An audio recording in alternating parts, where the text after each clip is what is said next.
Watching via the live stream and those who are here in person. As I mentioned yesterday evening, for me at least, this has become one of the highlights of the Yom Kippur season, where Rabbi Blumberg and I have the opportunity to have a kind of a public conversation in that way. So some of this is part of the conversations that we have all of the time generally, but it's nice to be able to do this in the midst of the community and to have this opportunity in the afternoon of Yom Kippur to share in some thoughts and reflections in that way. What we'll probably try and do is we will first of all ask each other a few questions around a few subjects, and then depending on time, there's the chance that we'll be able to open it to the floor, and then we will have a microphone for questions from the floor for the two of us in that regard. I'm going to get us going by asking Rabbi Blumberg. So this is totally unrehearsed. Yeah. Oh, yeah. I'll check the script behind me just to make sure that it's... in terms of what I thought we'd start with is, so as Rabbi Blumberg preached last night for Kol Nidre and gave a really masterful sermon and a beautiful Vidui confessional, and I was just wondering if you could talk us a little bit through from that ask in the summer, as you shared, how did you decide on the subject, and then why was that the subject you chose, and what you wanted to share in terms of giving that sermon, especially after it being quite some time since being up on the bima outside of a Yizkor service, of what was behind that choice and why that was the message? That's a great question. That really is. I think that I said yes because I wanted to share, I wanted to distill in my own head and share what I've spent a lot of time thinking about in recent years. When I left Shir Tikva, and I'll just take a minute to share this. When I left Shir Tikva, when I retired, as Paul will tell us, he wasn't really retired. I became involved in some training in clinical pastoral education, CPE, training both clergy and others to do chaplaincy work, medical chaplaincy work.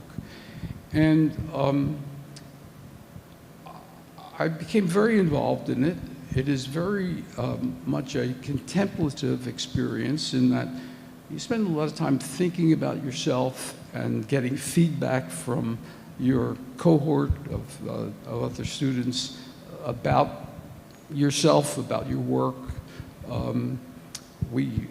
You do a lot of verbatims, which is to say you visit with someone and then you write up this extensive report and then people tell you what they think of it.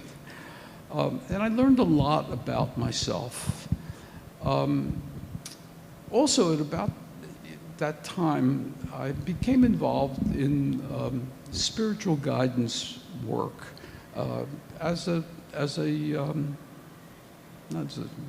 for myself.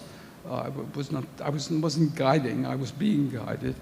And that also, without going into it, opened my eyes to a lot of introspection and a lot of thought about what I believe.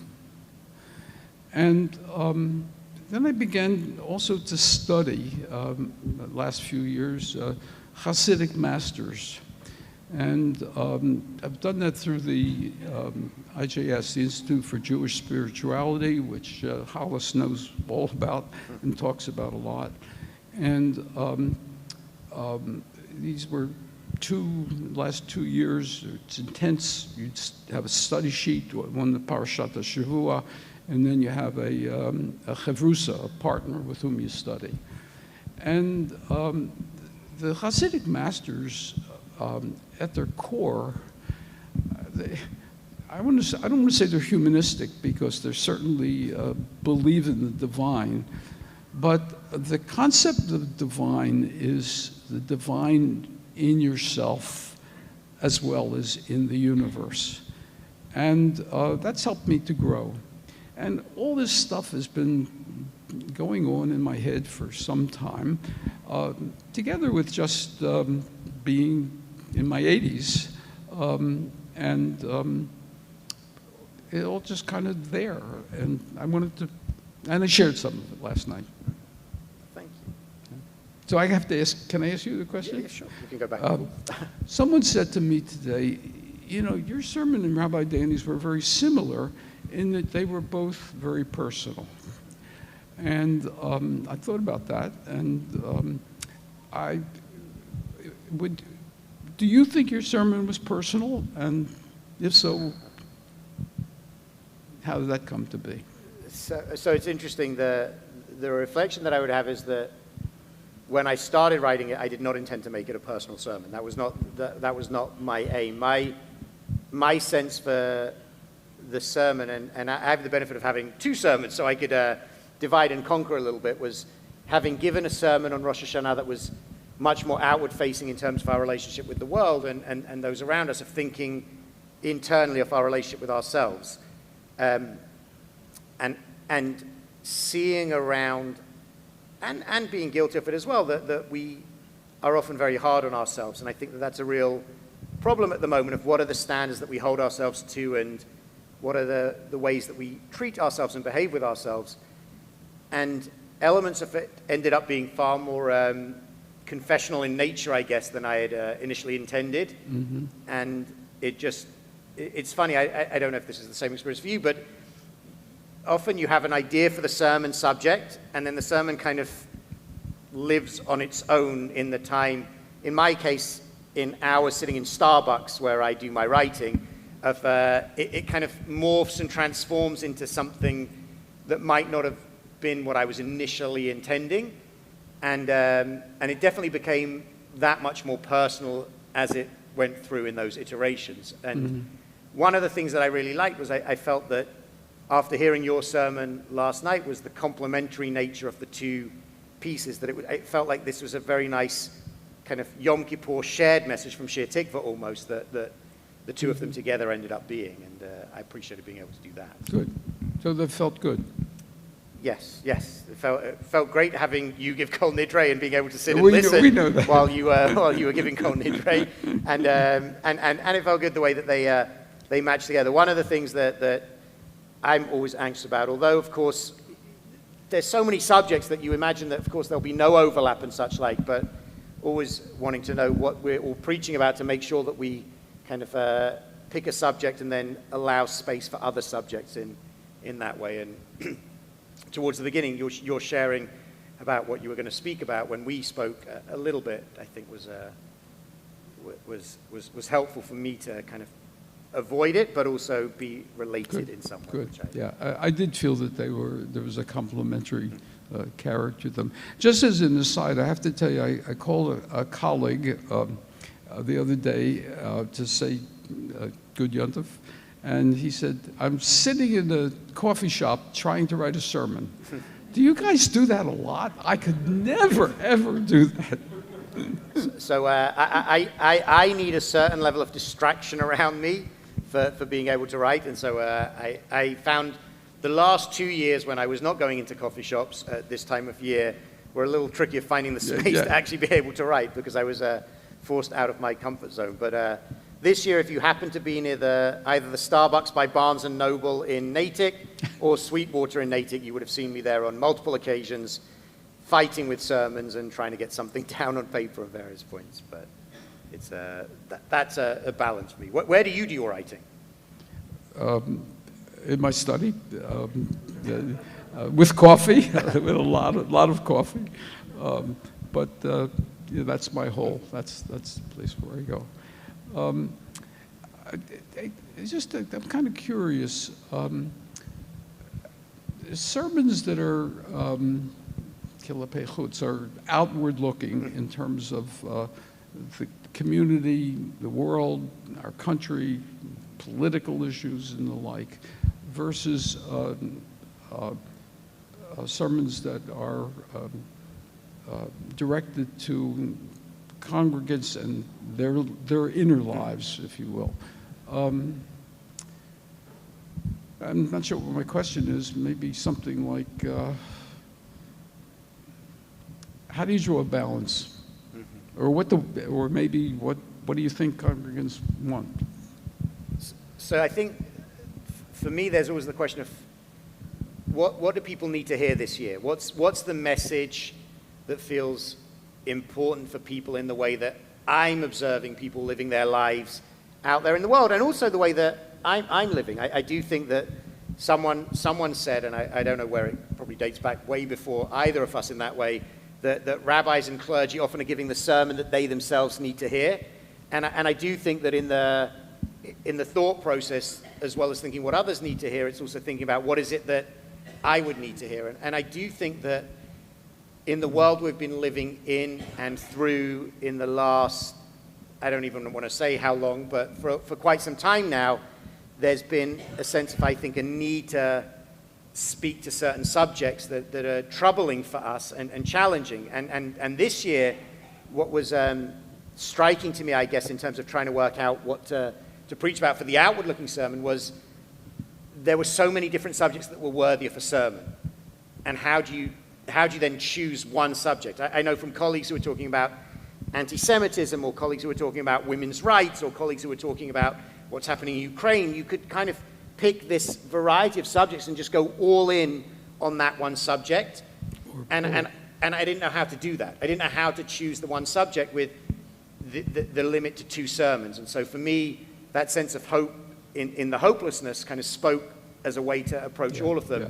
But I've started to realize that, not to give the game away for next year or for previous years, but I think that I tend to give one sermon that is external, facing the challenges, and one sermon that tends to draw often around ideas around positive psychology and the way that we relate to ourselves, and end up kind of going in those 2 directions for often when we have 2 sermons as the option. Yeah, that's really interesting because thinking back, particularly in this congregation, I mean, in this room and with familiar faces, I think I can't remember ever giving a sermon which was either introspective or addressed to people's inner needs. I was, how shall I characterize myself? I was, a prophetic flaming liberal. Sound familiar? Is that a surprise to anyone? No, it's not a surprise. And what's interesting is to hear you talk about a balance, and to think of myself giving my talk, when was it? Last night. That was very different for me.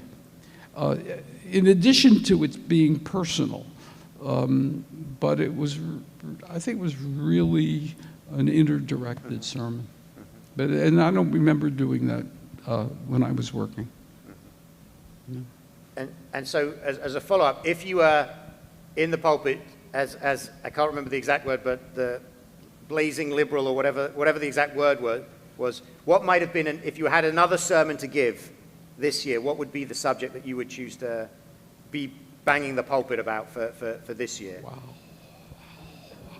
And again, we don't practice this. We don't go through any of the questions, so it's a little bit of on the spot in that respect. Well, thank you, prophetic flaming liberal. Thank you, Dick. Thank you. Well, one of the things that we talked about was we might spend some time focusing on issues today and our response to them. And I think I would probably talk about the Jew in relationship to our country. Paul and I watched the Burns anti-Semitism and Holocaust in the United States. And I knew a lot of that, but putting it all together the way it was, and putting it together against, and Burns actually acknowledged this, against the backdrop, the context of the divisions in our country at this time, and the anti-Semitism together with other aunties, that is so apparent, so real. I would want to struggle with that issue. Not to give a sermon, but all of us grew up in a very, what's the word? Comfortable world as Americans and as Jews, in all kinds of ways. This has been this is a great country for us. But these are tough times, and we have to come to grips with it. And that's what I would, if I were banging, I hope I wouldn't be banging. I'd try not to bang. But that's what I think I would find myself talking about right now. I think it's interesting because I feel that if I had one more sermon this season, then the other sermon, which I think would relate to this in that subject matter, is on my mind at the moment is not in terms of the prophetic, flaming liberal, but the place of liberal religion in this country at the moment. That when I was approaching the holidays back in the summer and not sure which direction to go in for what sermon, one of the sermons that I felt very strongly about that I still would like to give at some point, but not this season, is I think it's really interesting when we think about what's going on in this country as a whole, and we think about our place as Jews and some of the movements in various directions with various Supreme Court decisions and what have you. I wonder about the place of liberal with a small L religion in general, not just Reform Judaism, but liberal Christianity, liberal Islam, just the religion that is a less extremist voice than I think is often the religion that's portrayed and seen out there in the wider world as what religion is today. And I think it's interesting because you use the word prophetic, and I do think that one of the things we are missing today is a liberal prophetic voice in our dialogue and in our debate from a religious tradition in terms of what would religion say about some of the things that are taking place, be it any of the Judeo-Christian kind of ideas, be it Islam and other traditions. I think the liberal voice is more important, and again, liberal religious voice in that way, and we're losing it in this society, and I think that's one of the things that relates to that worry about where our society is going. I think liberal religion has a really important piece to play in the direction we should be moving in. And another aspect of that, in a more parochial sense, is what is our liberal Jewish experience going to be for our kids and our grandchildren? We know that a young generation is not joining synagogues, and that's troublesome. And when people do join, what are they looking for? How can we make a difference in their lives so that they will not only want to continue to be members, but they will see this as their community, as a resource for their not only their outward look to society, but their inward look. I think for us today, it's a really interesting question to think about the synagogue that you were building here for I think 19 years? 19 years. 19 years yeah. In terms of, and that context and what was needed at that time by the community, and what are the needs of the community as we enter into this next period. And it does feel that in this moment, the pandemic has kind of accelerated certain processes that I think were happening in the background anyway. And one of the big challenges, again, another interesting sermon topic, I think, is that subject of people are not belonging anymore. And I think it's more than the bowling alone phenomenon that was kind of written about 20 years ago, but there's a real sense of, I think, absence of connection in people's lives and where they're looking for it. And people aren't necessarily looking for it yet. The one reason why I'm hopeful is that I think ultimately we are social beings, and that the antidote to some of the loneliness that's out there is community. And often I think religious community is well positioned to provide that in a way that I'm not sure what other naturally occurring or societally occurring communities can do that. So I think, I hope, wonder if it's maybe a blip at the moment, but that there will be a return in people searching for that connection and for that communal context that they're not getting at the moment. I certainly hope so. I think it's a real challenge. But if they do come in, if they cross the threshold, what are they looking for?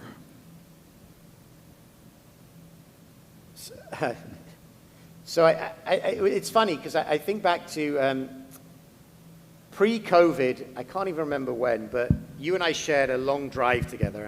I'm not sure I think we were driving to Connecticut, if I recall. And so we had about an hour and a half there and an hour and a half back in the car together. That's how this dialogue series got started. That was part of the genesis of that. And I think in terms of the conversation, one of the things that really struck me was that in your describing some of your rabbinic work and kind of work of your rabbinate, that a lot of the challenges rang true as similar challenges, just in a slightly different context of how do we create community, how do we create that connection, how do we deal with the world that's around us. It felt very relatable in terms of what I was doing, we're just in a different generational context in that regard. And I think that today, it's interesting, I think for a lot of our people, the first thing they're looking for isn't Judaism per se. I'm not sure that the first thing that they come through the door looking for is Judaism. I think it's often more about Jewish community and what that means, and Jewish connection.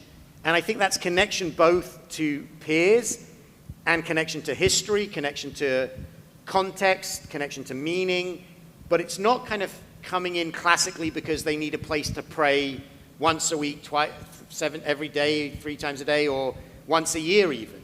And I think that in that case, in some ways it's mining the richness of Jewish tradition that we have and Jewish history that kind of incorporates Musar and a lot of the stuff that I imagine is covered in the Spirituality Institute that allow for different places of connection. But I do think that often the first thing is community. There's a desire for communal connection that I think people have. And then it's about how can we provide learning, provide engagement, provide context that's meaningful for them in their lives. Well, you said, you just talked about 2 things. People looking for connection. The founders of this synagogue wanted a place, they wanted a Jewish address in Wayland.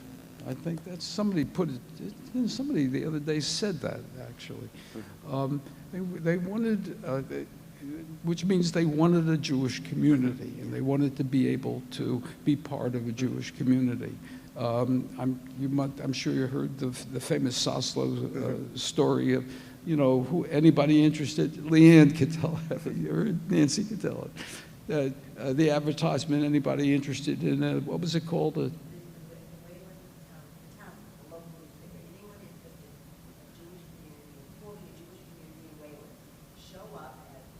Yeah. Anyone? Yeah, and the rest is history. But they were looking at a Jewish community. They weren't looking for a synagogue for prayer. They weren't really interested in a religious school.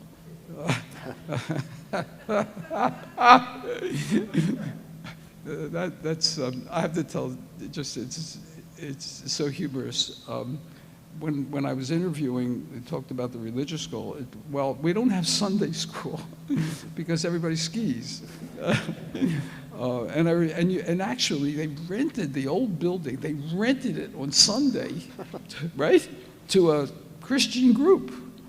And the first time I walked in here with Lee Goldman, there was this, some room, I don't remember, but it was just filled with chairs all over the place. And this church had been in it.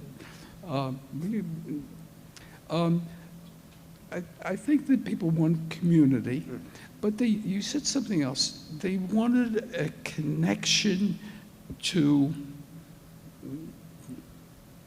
their Jewish something or other. And the best way they could think of doing that was by making sure that their kids knew something about being Jewish. It wasn't for them, you know, it was something for the kids. And of course we fooled them because we created a family education program, and the notion was that the parents would study with the kids, and we really wanted to get the kids to learn something, the adults, the parents, to learn something. But that's, and I think that remains very important motivations for people coming in. And they will come in at some point. But then it goes back to the question, what do we want to give them that they don't know they need? I don't mean to sound so crass about it, but it's the best way to put it. And I think that's the secondary piece in some ways is, once they're in through the door, can we provide something that's compelling, meaningful, and engaging, that they stay? And then once you build a relationship, as that develops, then how are we ensuring that it's specific to what we want to do in a synagogue? So I think that's also one of the tests that I think, it's funny because one of the tests, I don't know if they had this when you were at HUC. So when I was at HUC, which is Hebrew Union College, the rabbinic school in Los Angeles, and we did everyone had to give a sermon twice, I think, in the course of their studies. It was this big, talk about pressure. I mean, High Holy Days are nothing compared to giving a sermon in front of all these people who are future colleagues and who are super judgmental on everyone else's material, and that's part of the game and almost the sport. Not only did you give a sermon for all the students in the faculty, but immediately afterwards there was, what do they call it? There was the seminar, the luncheon. That wasn't a seminar. It was like lunch where you have to... It was called... critique is a good it was a critique, really. You used to have to then, at least in LA, it was then this big room where there was a kind of a rectangular set with the desks, everyone around them, often 2 rows deep. So share your thoughts about the sermon, and then you sat there and listened for an hour. So, but anyway, so one of the things that they used to talk about in that context was the synagogue test. Could you just give the same sermon in a church? And if you could, what makes it a Jewish sermon? And it's one of the interesting things that I often push back on that test, because I think that anyway, I'm not sure church is the right context to compare, because if I can give a Bible verse in our context, then it might well work in their context as well. But there's something about religious messaging as well, I think, that there's a Jewish soul and a Jewish kernel to it, that in terms of what we're giving, but there has to be this sense of what's the Jewish angle. So I would say one of the things that I often talk about, and Alison and I talk about this in terms of the school, is about we want the children who come out of the school to be children that we're proud to say that they were part of Temple Shir Tikva, and that they are proud and secure in their Jewish identity. Those are the 2 elements. But the children that we're proud of saying they came out of Temple Shir Tikva, that's because I think we believe that the Jewish values that we can share will be meaningful in creating adults that we are proud of in terms of the way they approach the world, in terms of what they think about and what they care about and what they do. But that's, and therefore we do it in a Jewish context, providing Jewish materials and Jewish frames. I do sometimes wonder whether down the road they're doing a similar thing, but just with Christian frames for the same messaging in different contexts, or even Muslim frames for a similar messaging. But it's definitely, I think, and I wonder if this is different, less about observance and more about a Jewish life maybe, and a Jewish kind of soul or a Jewish approach to the world than the strictures of what you must do specifically. as is what we I should think be so, teaching. yeah, I think so, and Alison will nod or not nod. I'm just going to shake her head at me and say this is not what we're doing in A&E, but that's my sense of it. And I also wonder whether that's changed in terms of the focus on observance and requirement in terms of Jewish life from then to today. In terms of educating the children, I don't think that we emphasized observance. I think we struggled a lot to try to answer the question that you and Alison are working on. No, I think that if anything, we were convinced that we wanted the children to have a good experience, and worked very hard to make sure that the Hebrew school was tolerable. But we also wanted to give the parents, we wanted to involve parents. That was really pretty important. Involve parents for two reasons. Number one, if they were educated, more educated, they'd bring Judaism into the home, then we would be modeling Jewish life in the home, which is core. I think that was a very important thing that we did. And also, we wanted to involve parents because that was a way to create community. And interestingly, as recently as last week, I spoke to someone who said, you know what hooked me? Family camp. We ran family camps for a few years, and you're shaking your head. They were those were very important things.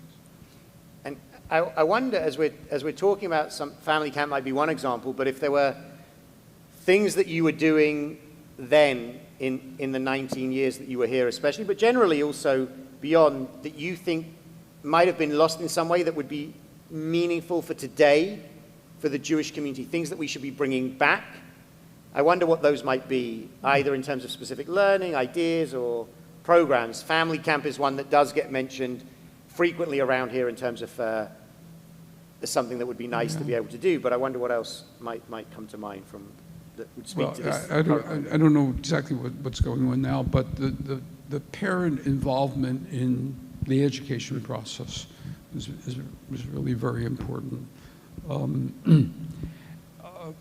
Most of the years that I was here, the Stifty, the youth group, was very important.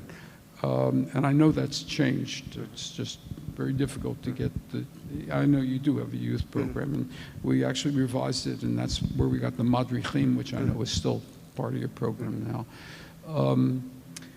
I don't know, it's the life, education changes, life changes, and we running supplementary education have to run very fast to keep up, and I don't really know the answers. There's a time when I thought that day school education was the answer, day schools can be very important, but they're certainly not a panacea, not at any level. I think with the day school challenge, it's interesting. One of the things that I often wonder about is the combination of a synagogue involvement and the program that we're offering with summer camp as being if you're investing in children and the young people for the next generation. But I do wonder, it does sound this idea of that there's nothing new under the sun in that Kohelet way that Ecclesiastes, but the challenge of hooking the parents, that you don't want to be a system that's kind of either we get the children when they're young, they stay through to B mitzvah, and then we lose them, or they stay through to the end of their teen involvement with, thankfully, the program that we have now for Asian Stifty, keeping a good number of them post B mitzvah, but then after they go off to college, then we lose the parents. And I wonder about, it's interesting to hear that challenge of hooking the parents. And for us now, one of the things that we keep talking about is the empty nesters. So how can we provide a synagogue and programming that is meaningful and relevant for empty nesters? Because the American Jewish experience has been largely built on the kind of child progression through the synagogue, at least in many ways, and needing to some way develop that or move away from that or supplement that, whatever it might be. And I wonder. Well, I guess I have my own answer, and you and I are talking about this series, but even as you're saying it, I thought to myself, we have to ask them. Mm-hmm. What do they want? Mm-hmm. What do they want? What do they need? Mm-hmm. And what might they need that they don't even realize? You know? So, and that's a challenge, but it's firstly, it's very worth doing because in the years between initiation, the beginning of empty nesters, and ripe old age, you're talking about a lot of stuff happening, and that's when the core values and the core ideas of Judaism can be most useful. I think, and my remarks last night, I think, reflect that. You know, it's not just for octogenarians. I was talking to someone earlier today. Retirement. Is it a dirty word? Is it good? What does it mean? How can it be great? What will make it great? And what can we here in the synagogue offer to enhance, to help with that process? And that goes on. It's retirement age, it's dealing with elderly parents, it's getting older, it's illness, it's loss, it's adult children and grandchildren and their lives, and ultimately it's, you know, end of life. All those issues. And that's Judaism is best at that. The course, just in case people are wondering, and it's on the little handouts, but we will be offering a course together, Ad Mea Ve'esrim, which means living to be 120, and it's going to be an opportunity for us to think about some of those issues around areas related to, I guess, sacred aging is the way that it is often framed, but how we do that, and Rabbi Blumberg and I will be facilitating and teaching that course together. And I'll tell you right now what the course is all about. It's Mea Ve'esrim, 120 and 14 days. That's it. And you're going to ask why 14 days isn't 120 enough? I don't want to die suddenly. And you know, it's a poor joke, and I know I shouldn't tell jokes. I know. But the important thing is preparing for each of these stages. I apologize. That was a terrible joke. So I think before we open it to the floor, and we'll open it to the floor just in 1 minute, if in terms of the challenges that we're facing as a world, just what would be where I come from, we have this back in England, this idea of kind of the Queen's speech or the Queen's Christmas message that she gets to give, and now it will be the King's Christmas message, where it's kind of a message to the entire country from the Queen as kind of the head of state and the elder statesperson, and future now the King. And I wonder what would be the message that you would give us to if anything that you'd like to share in terms of the world we're facing today, and then we'll throw it open to the community.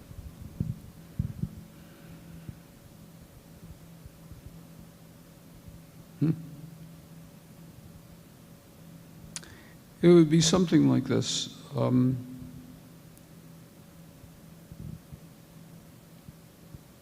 return to your Jewish roots and to the richness in the wisdom of Jewish thinking through the millennia,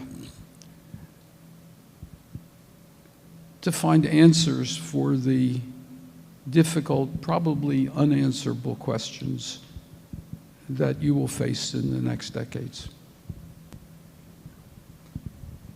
So with that,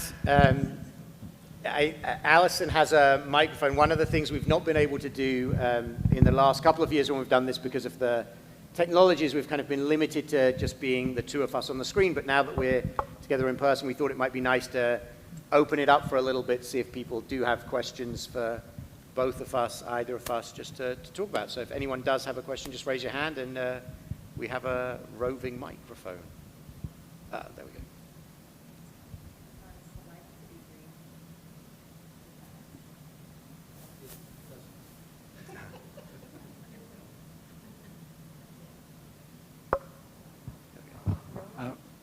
Rabbi, you spoke this morning a bit about the time you spend thinking about what do you believe. And I think partly as a follow-up to what you were talking about this morning, we're in an age sort of non-belief, at least belief in the old ways. Now people believe in other things. I was thinking about our liturgy last night, and the liturgy is mostly about actions and how we treat people, but there's not a lot about belief. What can particularly Reform Judaism do to address that issue, and in particular with our congregants? I didn't get the question. So if I'm understanding correctly, so in terms of the decline in belief in society in general and what we can do about that in our context, is that? Well, there's a decline in belief in the theology yeah. of old. So, There's a belief in money, a belief in status, a belief in other things, but we've thought about religion as a belief in God. And I'm not. So I think for me one of the things that I reflect on when we think about how is Judaism going to be relevant and meaningful and provide answers moving forward is to reflect on the fact that Judaism survived for 2,000 years plus, at least in this kind of rabbinic incarnation that we're in. And the reason it survived, I think, is because it has been remarkably adaptable and agile at shifting as the needs of the society shifted, to still maintaining a truth and a core message, but shifting as has been necessary at various points along the way to provide the context and the meaning that people are searching for. And so I think in our current context, it's interesting to think about what does belief mean for our society and for our world. And I think the idea of believing in something greater than ourselves is a message that I think has tremendous power still, and actually has tremendous societal benefits. Because I think if you believe in a power greater than yourself, that impacts the way that you behave and treat one another, treat the world, and all these other things. And so I think that the more that we can kind of return to that idea and also share some of the benefits of why that's an important idea, I think there's definitely a future for it. But I think that the thing that it's the thing that we can't do is, and in our context it's not going to fly, is obligation. I think to say that you must do this or you must do that, I could stand up here and say that, and I wonder if maybe 20 years ago Rabbi Blumberg could have done the same. And I'm sure that people will just say, okay, and then do whatever they want to do when they get back home. And I think that's part of the kind of question of the belief and doing and how that all relates in the overall package of what we're offering. I would just add to that a belief in something beyond ourselves. I think you put it that way. I would say we have to underscore a belief in transcendent values. I would rather say that than belief in God. I'm not a God person. In fact, I mentioned God last night in the sermon, and I thought, gee, I never do that. Seldom do that. You can't talk about God until you agree upon what you're talking about. And if you just go to the prayer book, bless us, don't go to the prayer book.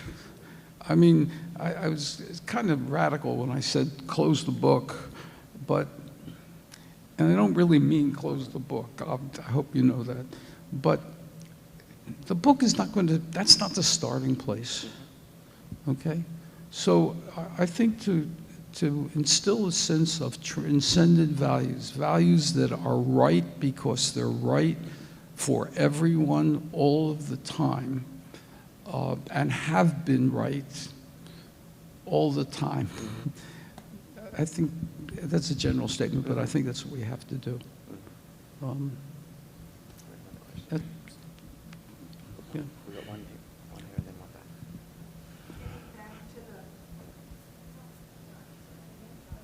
Getting back to the... No.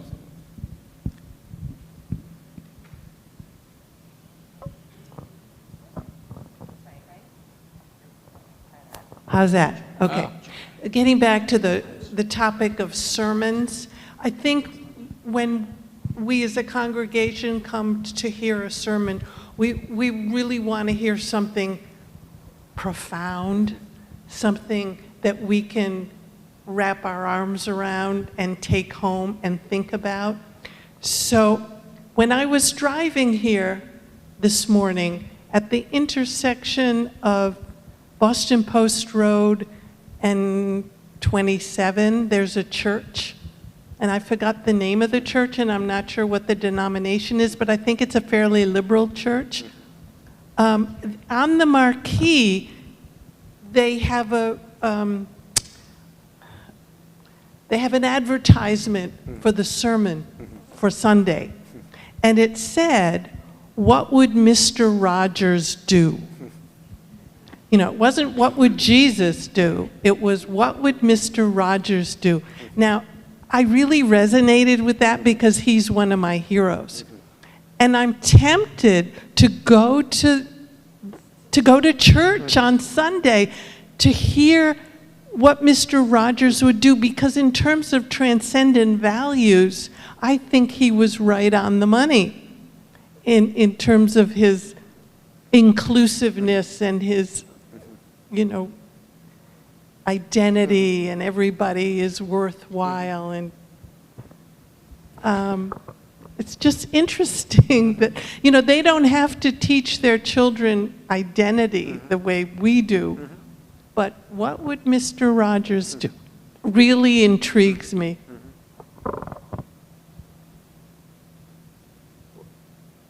I mean, if it is the Unitarian Church, which I think is the one on the corner, and Reverend Stephanie May, then I would encourage you to go to church on Sunday and hear her preach, because she's wonderful and a very fine speaker. And I do think that, again, I think there's a question with a figure like Mr. Rogers.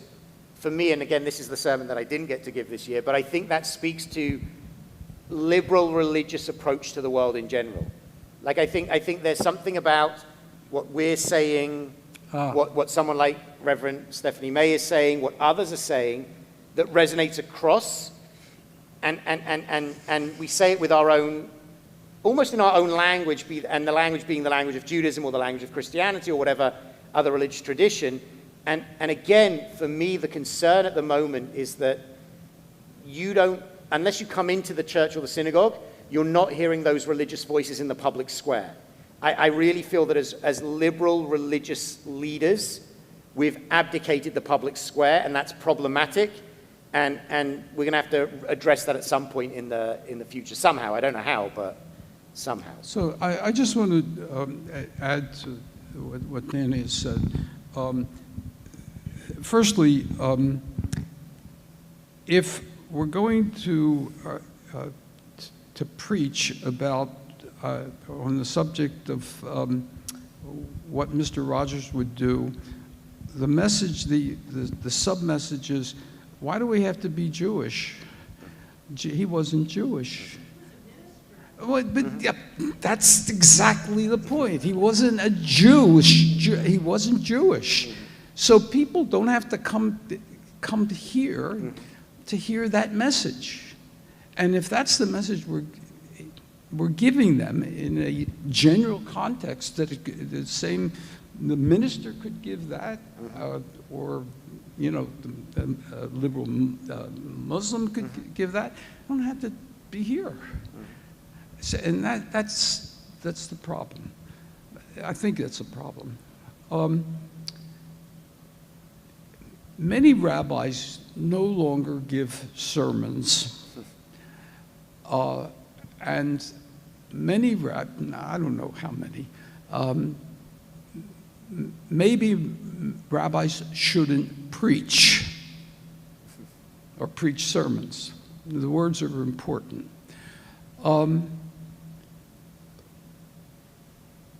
Devar Torah.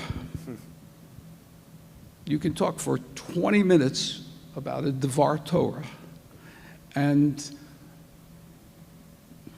articulate transcendent Jewish values. And that's what I think people want to hear and need to hear. And that's what makes us authentic. I don't mean to play. I'm playing with the language because sometimes language is really important. I did a lot of preaching here. Whew. And I don't know if it made a difference. And a sermon is that in that. Okay, enough babbling.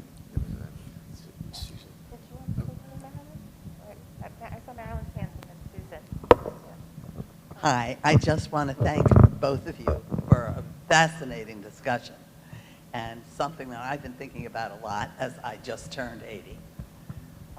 And I think there has never been a richer gold mine in the empty nester generation, because those are exactly the people who are looking for meaning, because their kids are grown, they're leaving the nest, they reject or don't reject Judaism, and people are looking at each other saying, what are we doing with the rest of our lives? What is the meaning of our lives beyond our own children? And I have found my answers here. There is such a rich harvest of things to learn and see and people to be with. Look at what's happened to this congregation during the pandemic. People are itching to be with each other. Can't get enough of each other. Having cocktail parties on Saturday nights on Zoom, just so they can hear each other speak and hear each other's thoughts. So with all the courses that we offer, it's here. People, you have to get them through the door, but I think once they're here, you have a company of fellows that is sitting here this afternoon, and the answer is right in front of you. We think about loss, experience loss, illness, struck by illness. What's coming after this? Who knows? And what is going on in the world has never seemed more present and more important to deal with. The answers are all here. The community and the feeling of closeness and connection with the greater beyond and the greater universe, and Jews and non-Jews. And the truth is, you don't have to be Jewish. You don't have to be Jewish to be a part of the repair of the world and in communion with one another. Because as long as the work is being done, some of it will be done by Jews, some will be done by Muslims, and the important thing is the work that gets done. So I think you don't have to look too far with two leaders such as yourself to teach and bring the message. It's right here in front of you. Thank you, Marilyn. I do think that it is interesting to reflect, and I think this has been part of our conversation in terms of what we want to do, that the absence of those subjects that need to be covered that relate to aging in a kind of in a structured framework, if you will, that we don't do enough of that at various stages, and that it's something that we hope that this course will be a first step in really offering that in this context. And there have been bits of it in the past as well, but that's something that's really necessary to offer and to do. So thank you. Good. I think we have time for one final question, and then we'll give some time for people to get ready for the afternoon service. Hi. Thank you so much for the words today. My question is, I think one of the things we all struggle with every day is people who are thinking thoughts for the first time. Their thoughts are extremely valued in our society. There's a lack of depth and certainly a lack of wisdom in a lot of the popular rhetoric. And one of the many, many, many, many reasons we love you so much, Rabbi, is that every word that comes out of your mouth is wise. And I know that that's based on a lifetime of learning and teaching. And I'm wondering if you could share with us some of the things that you've learned throughout the years that we should know, that you could only know from living a life, not for the first time thinking it, but living through it. And Rabbi Danny, I think your wisdom is also in the same path, and I was just wondering thoughts on the concept of wisdom and what you've learned and experienced. A rabbi once said, "Don't be so hard on yourself." Wherever you are in life, that's a great place, and to cherish it, to look around and see, where you fit in with others, to sort out what's important and what's not important. That's the task. It's not, I don't have any wisdom because I'm older. I hope I had some wisdom when I was younger, and I know I've made many, many mistakes when I was younger, and I make mistakes today too. It's a matter of being thoughtful. It's a matter of tempering your ego, realizing that you're not the center of the world, and being kind to yourself. That's all. Not all, but it's a hard question to answer. I do think that one of the things that keeps striking me at the moment is that the shared experiences we all have despite their differences. That we imagine that financial wealth brings X or professional success brings Y, and therefore this, that, and the other happens. But we all struggle with the same things, and we're all dealing with the same challenges that life presents in different ways, in different contexts maybe even. And I think there's something about that shared humanity, that shared human experience that I feel that gives me hope for the long run in terms of what can be rediscovered, and the more we can kind of get back to seeing the other. I mean, I'm still struck by the story Rabbi Blumberg shared yesterday about the gentleman who helped him at the shop and Rosenfeld's, and it's that kind of, how can that be the everyday? How can that be just the norm? Is that you hold the door open for someone, or that you're kind to someone or considerate of someone, and I think that's what we all aspire to on a certain level. I do really believe that people do want to be good and want to be kind as a whole. And of course, there are the one or two exceptions out there in the world that we can think about. But I think there's a desire to be a positive influence on the world in whatever way that can be. And if we can see that shared humanity, that shared responsibility, then that's something that I think, I feel that as clergy we get to see in some ways, both with colleagues from other denominations, with other Jewish colleagues, and with the congregation, that we're all going through the same thing in just a variety of ways. Good. I have to say thank you once again, Danny, for creating this particular dialogue. It's always good to talk with you over lunch or here. It's really good. And thank you. Thanks are from me as And- well and, for saying yes when I ask you to do these crazy things. That's okay, but just remember, I am retired. But retired doesn't mean never preaching. It just means less preaching. So, well, thank you everyone for joining us, and thank you, Rabbi Blumberg, again for yesterday's sermon and for this experience today. And we look forward to continuing this conversation both here at lunch and in various other contexts. And our afternoon service will be beginning at 5 o'clock, and you have a bit of time to just hang out for a little bit. Yes, yeah, 6:30ish.